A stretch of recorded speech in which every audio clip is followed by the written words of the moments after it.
Hello, everybody. It's Miss Amber with the ABCs of Preschool podcast. Welcome back. It's a brand new year. It's a brand new chapter. I don't know about you, but I get really excited about the new year. Now, some of you may have had just a fabulous year, fabulous 2023, and you just didn't want it to end because it was going so well. Or some of you may have had one of the hardest years of your life, and you've been counting down for weeks or months for this new year to be here.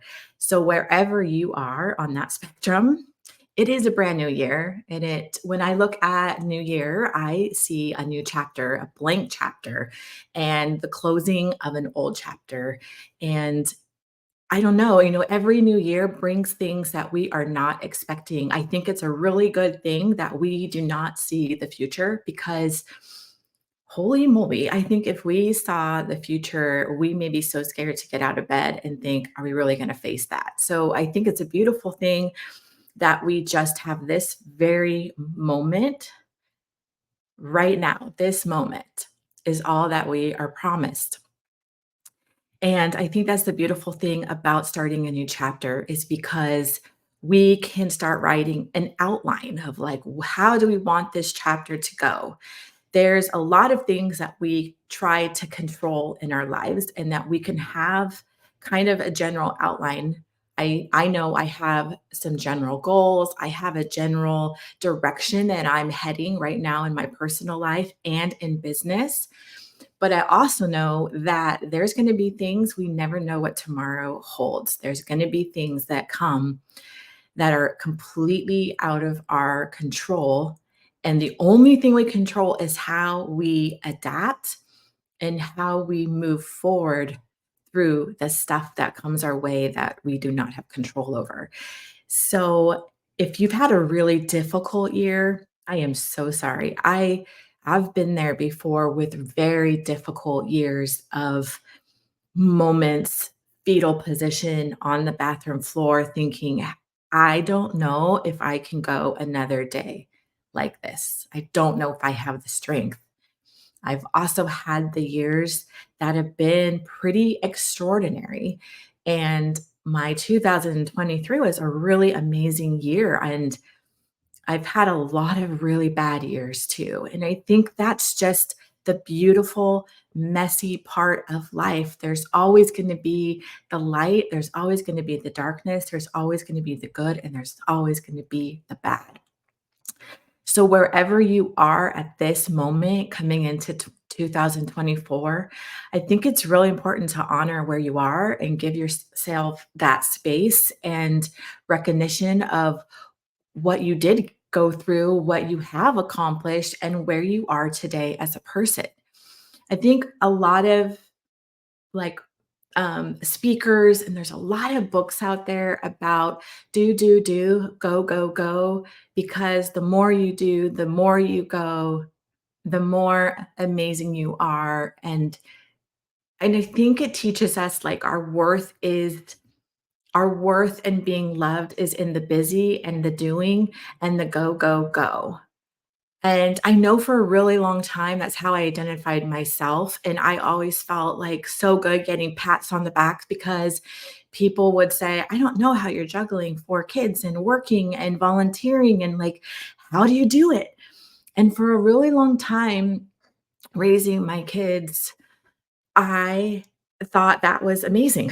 I thought being busy was awesome. Like, I'm rocking it. I'm like the best mom. I'm volunteering. I'm juggling the preschools. I'm teaching. I'm have employees. Like, I'm doing it all and have a clean house. I'm doing the laundry. But inside, it was like this mask was over because inside I was so tired and struggling. And I equated being busy with love. Like, I'm a good person if I'm busy. I'm a good person if people think that, oh, I'm so amazing because I'm juggling all these things. And the last 4 years, I've slowed completely down. Like, I took away all the busy. And that was a really odd experience for me. I went from going 100 miles an hour to like sitting on my couch in the middle of the day in silence, looking around like, I have nothing going on and it's so quiet. When you have littles, your life is gonna be that quick coaster ride every single day. You're on your toes, you're moving nonstop every single day, and I get it. It's tiring and it's exhausting. So where does the new year fit in for new moms, for you? Where does the new year fit in for entrepreneurs and business owners? I think the new year, and when it comes, it's here. It's blank pages in front of us. And as we dive into this a little bit further, I want to start off with saying you are enough just as you are. And that's something that I've really had to learn. And it took me a long time, I would say the last 4.5 years, to really grasp that. Like, I don't have to stay busy. I don't have to show the world how amazing I am and busy I am and how all the things I can juggle to be loved. I fell madly in love 4.5 years ago, and it was in my sabbatical time. That's what I called it. My kids were older. I had gone through a really traumatic divorce, was really still healing from that. And I knew I needed to step away from my schools for a year. And I had the most amazing team. So I took a 1 year sabbatical and started to learn how to be still, how to be quiet, and how to not have a constant list of things to do for my identity.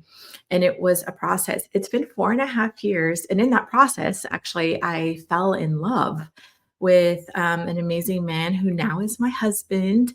And I traveled, he's a pilot. I traveled the world. It was just really healing. But what I want to say before we go into like goals and the new year outlines is you are enough just as you are. And I truly believe there's different seasons in life. There's seasons where we're busy, there's seasons where really hard things come in our life and we have to pick ourselves off the floor and start again. There's seasons where it's calm and quiet and still, and we're learning to go inwards and listen to our inwards voice and not the outward voice and not the noise around us. So life is about seasons, and I think life is about growing, but that growing and learning is up to you as a person. I think with social media, and there's so much noise out there, and there's so many people, I feel like, almost preaching like go go go, do this, be better, the 4-hour workday. Like, it's like this constant hamster wheel of going and doing, and we're missing the we're missing the stop and smell the roses part. Like, truly, like, life is moving so fast. You understand that. I get it. Like, it just seems like yesterday we were celebrating New Year's for 2023, and we are now in 2024. So life goes extremely fast.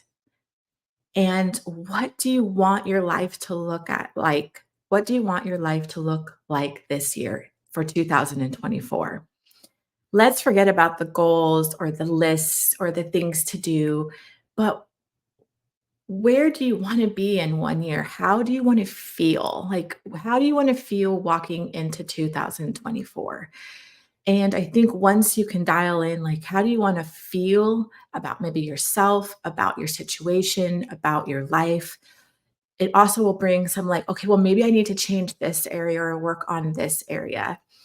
A few years ago, in my stillness and sabbatical, I started really learning how to live life very intentional. And I learned the art of saying no. And I think as young parents, you're working, you're juggling kid life, which is crazy in itself every single day. It's organized chaos. Like, every day is so different. There's so many balls in the air and there's so many hats you have to wear that it's really hard to live intentionally. But I think you can. I think that we can. And saying no to volunteering is okay. Saying no to being PTA mom is okay if you feel like you just don't have time to do it.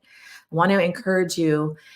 I want you to know that you should be and are loved just as you are. And I don't think we have to always go, go, go and do to be someone important in this world. I think there's so much beauty in being still and calm, and slowing down is such a wonderful thing. And when we're busy all the time, when we're going, going, going, going, like that's also really stressful. And I'm one to say, I'm going to tell you right now, I ran and ran and ran and ran and was so busy all the time. And that coping mechanism, I believe it was a coping mechanism for me because I was in a very difficult marriage at the time. I was stressed all the time. I may not have looked stressed, but I was stressed. And at 31, I had breast cancer. I had some heart issues. I had to have a full hysterectomy at 37. I've had just a lot of health issues. And I look back thinking, I think stress causes so many issues in our body too. So going into this new year, I want to encourage you to, it's awesome to set goals. I think goals are cool. I like to do generalized goals because I don't like to be like, "Oh, I'm going to lose 15 pounds this year, or I'm going to lose 20." For one, I don't even freaking like to get on the scale. It gives me anxiety. So I don't even get on the scale anymore. Even when I'm at the doctor's, I go to the doctor's a lot. I always say, do not tell me, do not, I don't want to see it. But one of the goals may be, I want to be really healthy this year. And that's one of mine. My my goal last year too was really focusing on my health and a general aspect. So just walking, like I'm really trying to walk every day and I've been really good with it. I'm walking. I'm eating better. I'm getting the sleep that I need is super important.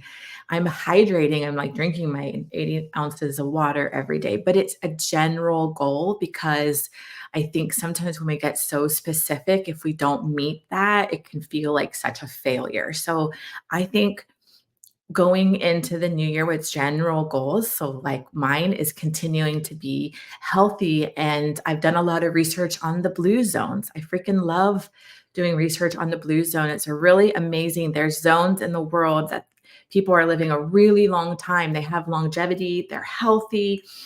And part of it is being in a community, walking, moving their bodies every day, eating when they're like 80% full and not stuffing their face. Anyways, it's really interesting. There's a documentary on Netflix. I highly recommend it. But I try to live my days now like, ooh, did I live a blue zone kind of day? And those are just general things. They're not super specific because I'm gonna have the cookie. I know myself. Like, I know that I can't take sugar out of my life. Like, I love sugar too much. I know it. That's probably a bad thing, but everything in moderation. So if I have one cookie at night, so be it because life is short. Um, I think going into a new year, choosing a word of the year is really awesome. For years, I have chosen a word, and sometimes I've spoken it out loud, sometimes I've journaled it. But it's been like my mantra. Like I choose a word, and that's kind of like my thing. So last year, I'm in my office, and the word of the year was ambitious.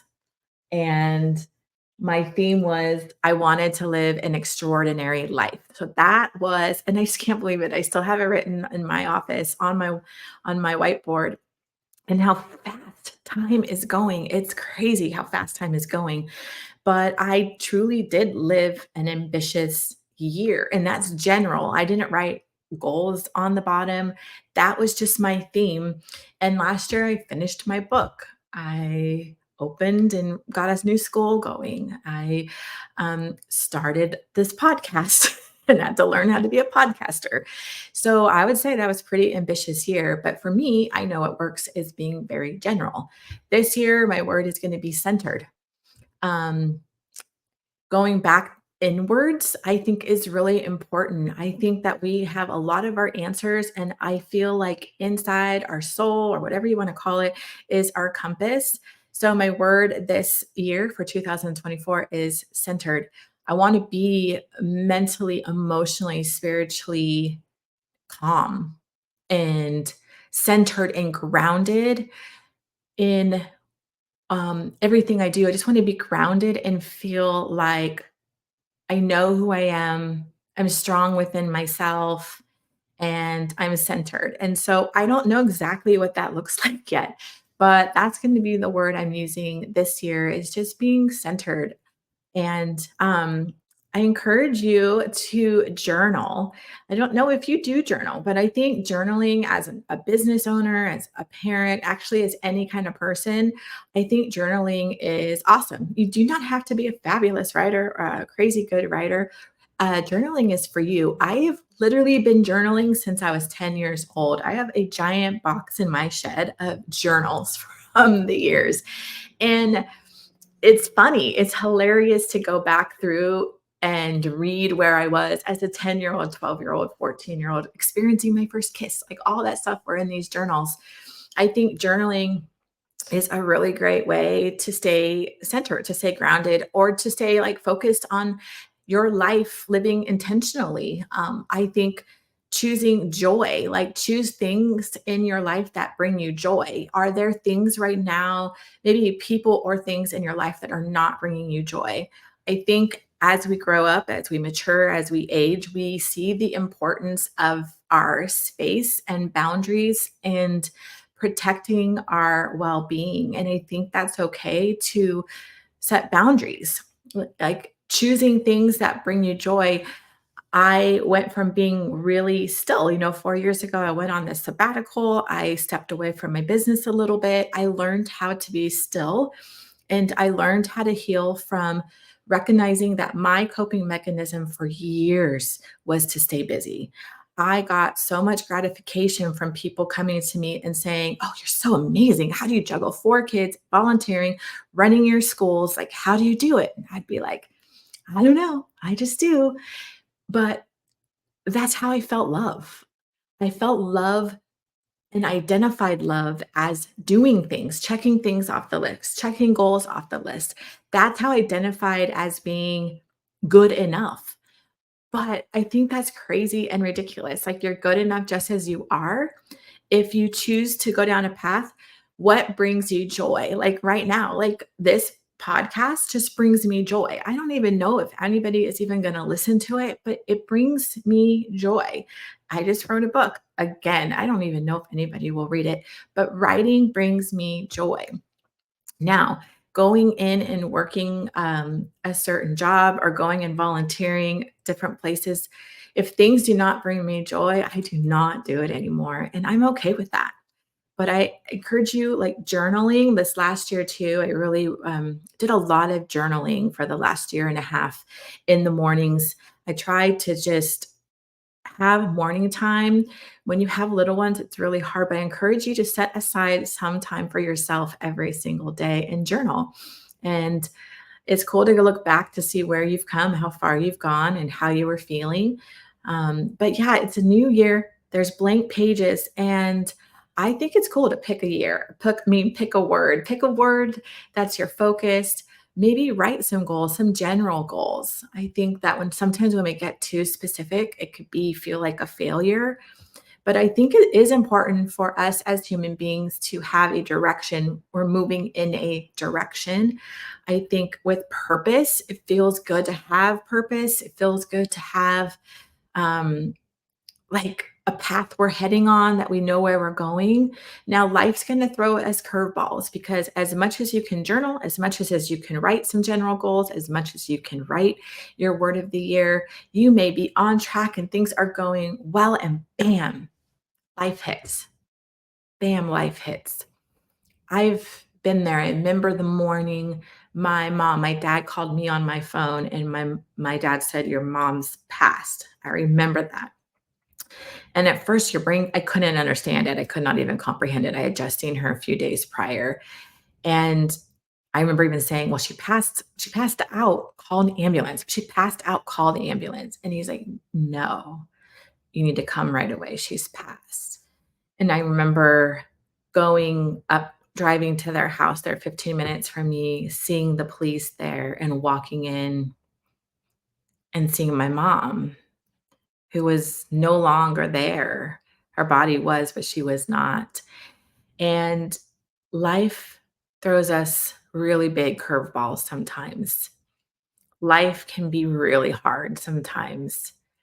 So when it's good, I almost look at it now like storing up all the good and all the joy and all the gratitude. So when we are in the mix of the darkness of the really hard, we can pull on all the good lessons we've learned. And life is going to throw us really hard things, even if you plan, even if you pick your word of the year, even if you write out your goals. It's just how are you going to respond to them?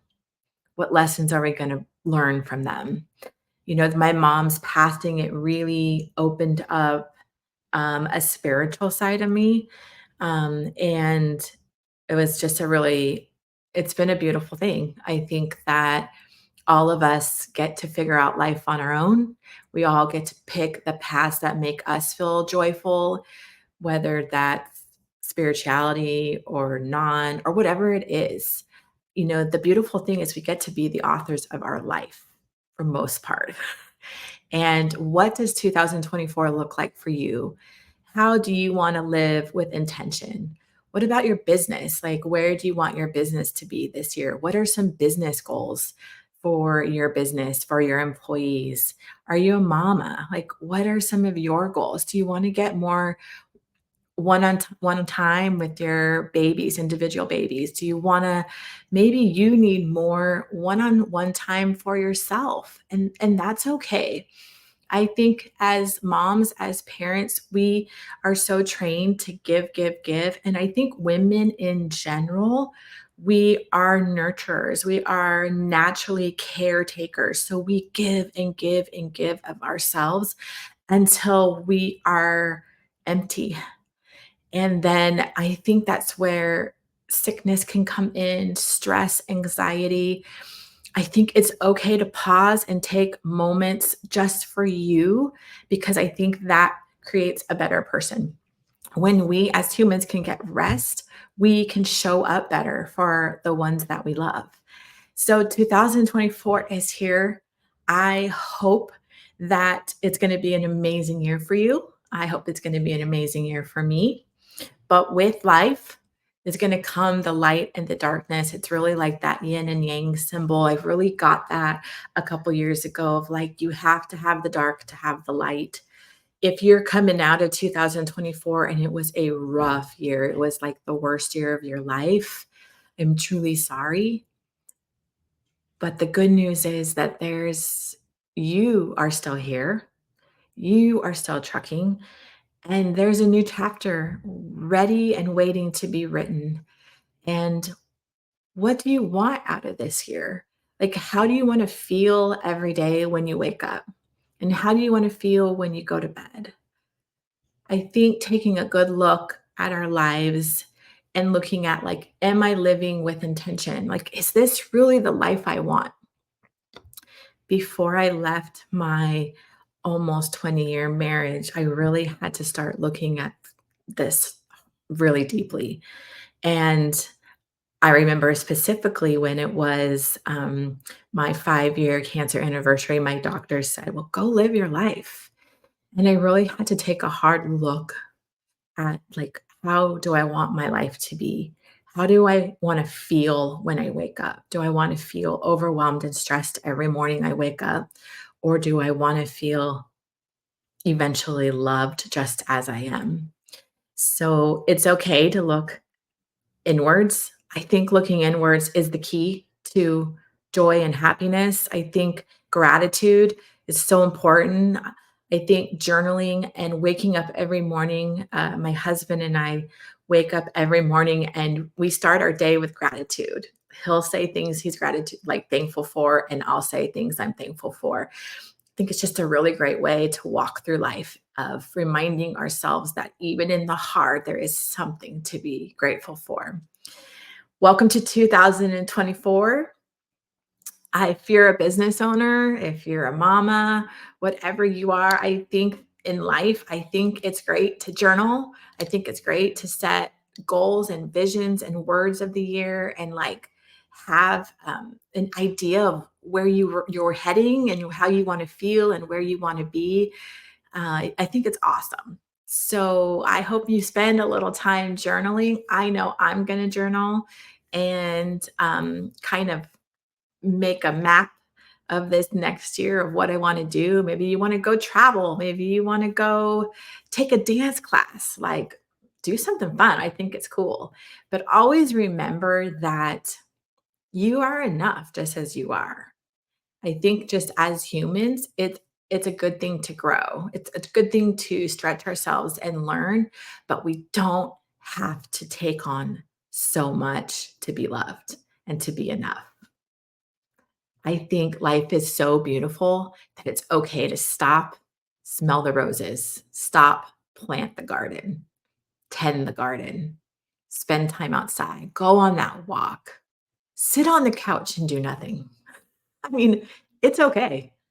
Rest is so important. Recharging and being centered and grounded within yourself is so important to be the best version of you. Thank you so much for joining me. Welcome to 2024. Um, cheers. It's awesome, exciting. Make sure to subscribe, and I'll see you here next week.